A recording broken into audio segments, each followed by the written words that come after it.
Hi guys, welcome back to the channel. You know things are going to be serious when the the grey hoodie is out. I'm tired. That's part of what we're here to talk about today.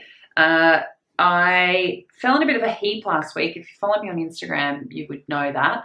I kind of hit a bit of a wall. I went down to my mum's place. I've only just got back. I was with her for the weekend and just sat around in pajamas and ate her amazing food. Crumb cutlets were the theme of the weekend.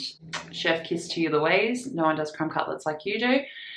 Basically just ate her food and cried and talked to her and watched movies and didn't move very much because this chronic illness that I've been dealing with that I don't talk about has reached the point where I'm just very frustrated and at times feel very hopeless about it. And I was talking to mum about it and she said, well, you know what? You talked about an illness that you had before and talking helped and it helped other people. So maybe talking about this will help too. So I'm here to talk about it. I think that I have been pretty consistent in that I show the good, bad and the ugly when it comes to life. And it's not that I've been hiding this. It's that I don't like talking about it because it gets me down and it upsets me to particularly talk about all the stuff that endometriosis, this chronic illness, stops me from doing. And it's a lot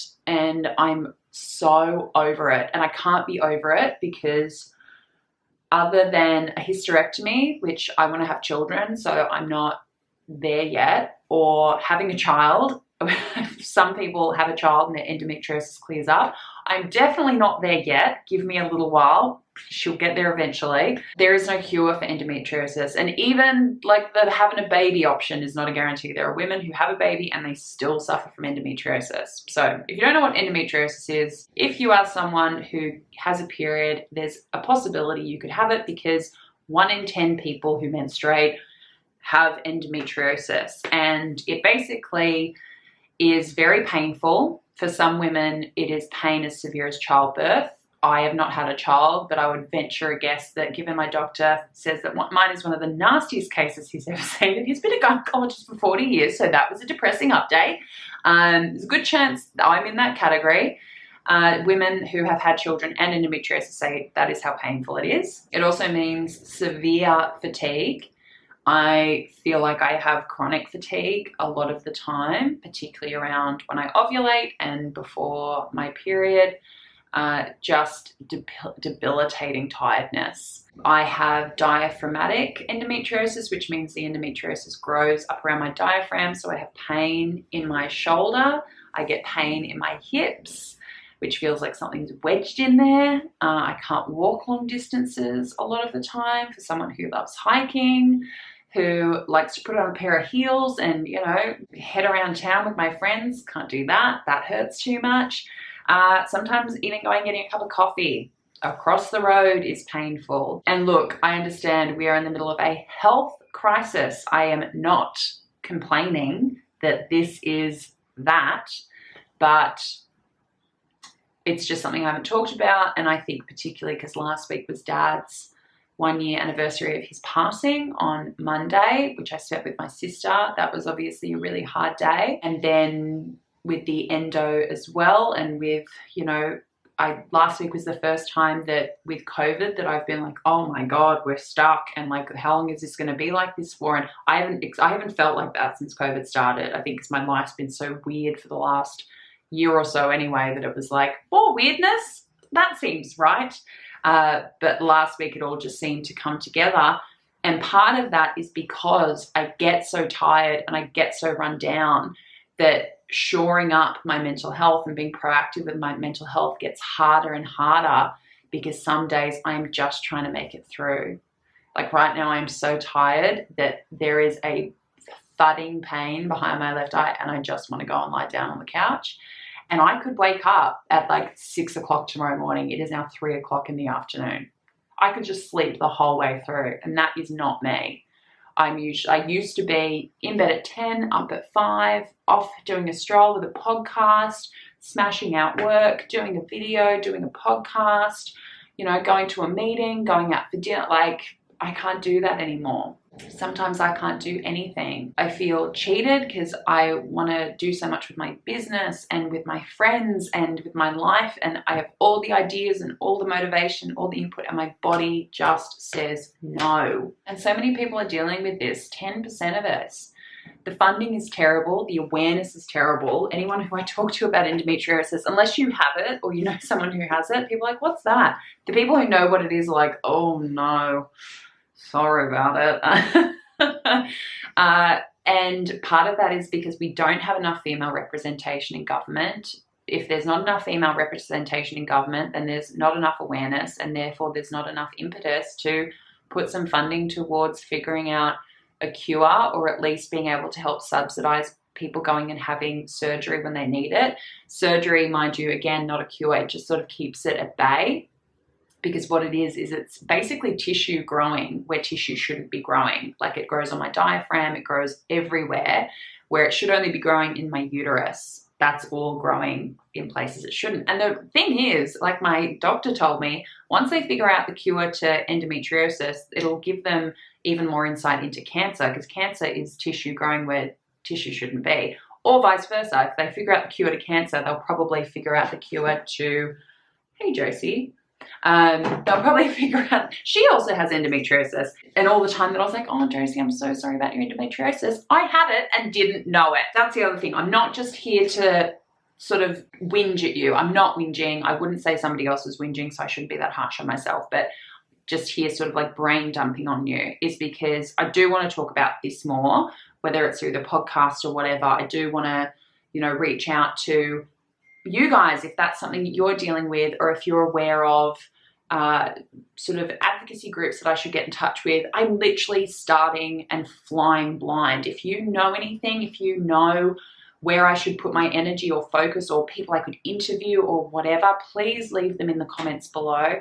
Please, importantly, tell me about your experiences. I find that when I do talk about it, it's just like, I think the one video that I've made talking about it has like 20,000 views or something, and all the comments are like, I think I have this, or oh my god, my doctor isn't taking me seriously. I'm very lucky to have a doctor who takes me seriously. I am incredibly lucky to be able to afford private health insurance, and I'm extraordinarily lucky to be in a country where all of this is accessible to me. Let me just put that out there. But I do hear from a lot of you whose doctors don't take you seriously, who, you know, you can't afford the surgery. I have private health insurance, but the surgery is still expensive because obviously it's not funded well enough. So I will be having the surgery in the next couple of months. People who tell me like their doctor doesn't take them seriously, they can't afford surgery, my heart goes out to you. I want to hear from you.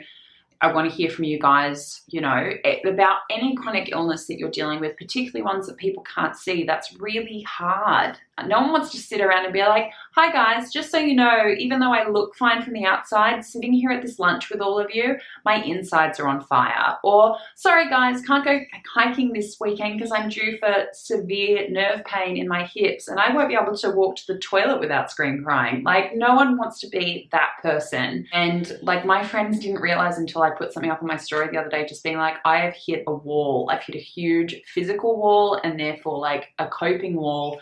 And they were like, why didn't you tell us? And it's like, because who wants to be that, you know, person all the time? And it's absolutely fine if you are. That's my own personal thing of like, I'm terrible at asking for help. Let's put all that into context. I should ask for help more. I should talk about this more. I should reach out to people in my circle more and talk to you guys about it more. But yeah, I just think that it's such a terrible thing, like for people to feel so alone because everything looks fine on the outside, but on the inside, it's like you're just holding it together sometimes. It's kind of like an eating disorder, right? For so many people, because of the stigma, you look fine to them and you could never be more in pain or mentally compromised. So I honestly have no idea if this video has any purpose other than, most importantly, for me to reach out and say, I get it. If no one else in your life gets it, come back and watch this video and leave me a comment. I get it. I get how lonely it is, how isolating it is. I'm very lucky in the sense my sister also has severe endometriosis and we can bond over that. But I understand what it's like to feel like it's not seen or understood, or that you have to explain it to people because it's not visible. I get it. I also understand what it's like to have to take pain medication and feel like you're not yourself and you feel weird. That was the other reason why I hit a wall. I was on really insanely strong pain medication last week and I did not feel like myself. I had a whole day where I was like, what happened yesterday? And I hate that. I want to be me. I want to be totally present and be able to do all the things I want to do, but there's certain things that like I can't do. I can't trust myself to do work. And I don't mean with clients. I mean, of course I would never see a client when I was, you know, that medicated, but just things I want to work on and I can't. So the medication side of things, when people are like, oh, but you take painkillers, it's like, yeah, and then that's dealing with one problem and creating a whole lot of other problems. So I just get you. If these are your frustrations, I get you. Again, not totally sure what this video is, except to do what I always try to do, which is to show all sides of life, to be honest about what's going on, to not just show the shiny, happy, off shoulder top, dangly, eerie, not even gonna edit that out, guys, dangly earring side of things. That's me too, but then there's this. Anyway, guys, just have a vent sesh in the comments below because you just let me do that. So yes, I wasn't whinging, I was venting. Yes, that will be our word from now on. So look, I probably won't make like stacks of videos about this because what am I going to say? I'm tired again. But I would just love to hear what you would like to hear about, or things that you would like me to look into, or people to reach out to, or probably podcasts to make would be the place for this. But just let me know, okay? That's all I got to say. I'll see you guys next week with another video. Much love. Take care. Go and have a nap. That's what I'm going to do. Bye.